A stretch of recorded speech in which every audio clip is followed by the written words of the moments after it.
Right, so pana toda kuexplain todangoita recap ndinichataura ndangoitira nguva yanika. So yesterday we have introduced the topic unification of Italy.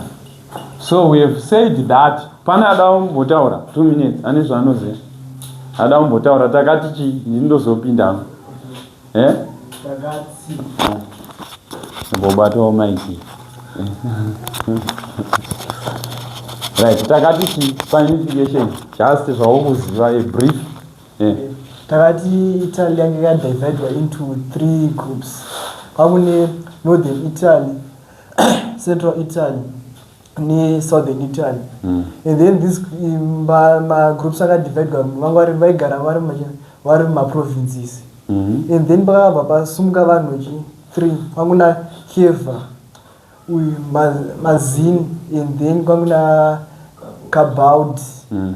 These guys vaida kuunify Italy, vaida kuti into Italy vabatani chite chinhu vadaro Mazzini akabva atanga group yainzi Young Italian Society. This group yange ine vanhu from all society, from all provinces, vanhu volunteers vaida kupinda vaiona kuti idea yekuita sekuunify Italy yange yakanaka. These guys Mazzini akabva atanga kuunify kumusoro ku Northern Italy. Aona kuti Northern Italy yange obva auya ku Central Italy ya. Auya ku Central Italy ndo maigara Pope kwakune Rome. Kwakune Rome ne Papal States. Ne Papal States. Auya kukoko. So pakati pa Central Italy paitongwana Pope. Mazzini akabva auya obva capture Pope because Pope ndo vanga vasingadi kuti pakati paunify. So pakabata Pope ndo pakabva vaita akabata Pope pakati obva unify ndizvo. Pakati paunify, and then by the time akabata Pope akabata an international figure. So nyika dzimwe dzakabva dzapindira from the outsiders, vakapindira Britain, Spain, Russia, France. Vakabva vapindira vachida vakabva vapindira obva arwisana naMazzini, and then Mazzini akabva execute kwandokabva. Yeah, iyoyo ndonyaya. Thanks. But dakunzwa inini kuti what chii chakaita kuti before kana kuti pazouya nyaya yeunification what happened kuti tizoti Italy yakufanira kunge ichiunifyiwa before vairarama sei, zvaifamba sei? They were vanga vari colony yeAustria andika they were Piedmont. Right.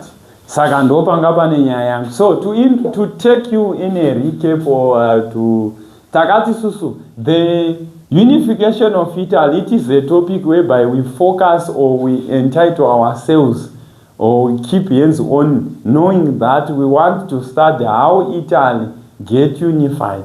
But as Italy was not unified, what you need to know is that during the Napoleonic Wars, Napoleon managed to capture Italy and we managed to put Italy within the Grand Duchy of Warsaw. What was the Grand Duchy of Warsaw? It was the amalgamation of European states under the presidency of Napoleon Bonaparte. So after the defeat of Bonaparte at the Battle of Waterloo, Austria was given the mandate to control over Italy. And after the defeat of Napoleon, Italy was not allowed to be unified. They denied independence of Italy. So as they denied independence of Italy, the background was like this. Let's assume that this is a map of Italy. It's just an assumption. Maybe we are saying that this is a map of Italy. So this is the northern part of Italy, this is the central part of Italy, then this is the southern part. Then in the northern part, we have stated that there were states that were within the north. First and foremost, we have got Piedmont. Piedmont, yes. Then we have got what we call Lombardy, and we have what we call Venetia.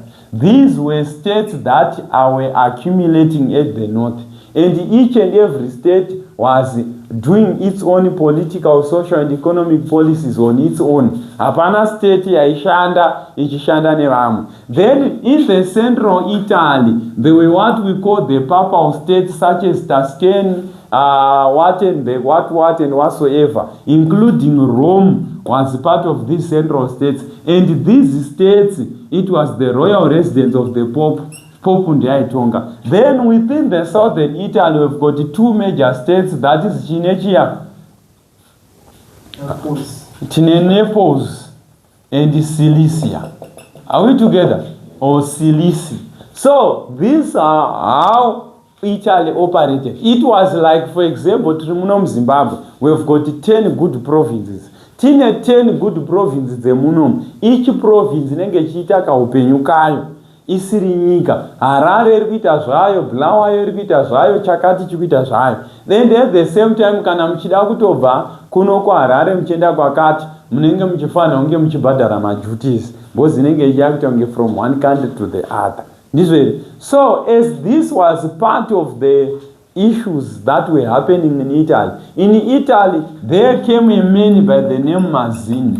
Mazzini was a man who was inspired by the ideology of nationalism. What is nationalism? The desire to be independent. So as he had this idea of independence, he was a pamphleteer, he was a newspaper editor. He used it to write newspapers. Are we together? So as he was doing this, he formed what we call as the Young Italian Society. The Young Italian Society, it was a society whereby he was inspiring, he was teaching about the patriotism in each of these states, and the idea of nationalism was spreading throughout Italy. So they were having early attempts whereby they wanted to fight Austria, 1819, 1820, up until in 1848. Then in 1848, what happened is that the Young Italian Society, with the leadership of Mazzini, they came and they started to unify. They defeated Austria to an extent that they managed to unify all central states that were in central Italy, and they've managed to abduct the Pope. As they abducted the Pope, they attracted the international recognition or international fight, whereby Russia, France, Austria, Spain, and whatsoever, they came and they captured Mazzini and with his political party or say of a group, and then they executed Mazzini. Though Mazzini was executed, what we left with is Central Italy was unified. And at the same time, I've explained to you that within this Young Italian Society, though he died, but